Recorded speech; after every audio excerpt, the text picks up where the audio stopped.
ಕೊಡ್ತಾ ಇದ್ದಾರೆ, ನನಗೆ ನನ್ನ ಮನೆಯಲ್ಲಿ ಬೆಲೆ ಸಿಗುವುದು, ನಾವೇನ್ ಮಾಡ್ತಾ ಇದ್ದೀವಿ? ಹಾಗಂತ ಹೇಳಿ ತುಂಬ ಪ್ರೈಸಿ ಥಿಂಗ್ಸ್, ತುಂಬ ಈ ಬಟ್ಟೆ ಕೊಡಿಸ್ತೀನಿ, ಇದು ಮಾಡ್ತೀನಿ, ನೀನು ಇದು ಮಾಡಿಕೊಡು, ಹಾಗಲ್ಲ. ನಮ್ಮ ಮಧ್ಯದಲ್ಲಿ ಈಗ ನಿನಗೆ ಇಷ್ಟ ಆಗುವಂತಹ ತಿಂಡಿ,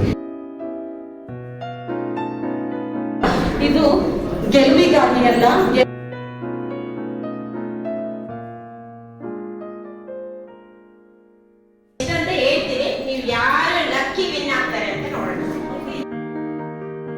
ಮಂದಿ ಇದ್ದಾರೆ ಹೊಸದಾಗಿ ಬಂದವರು.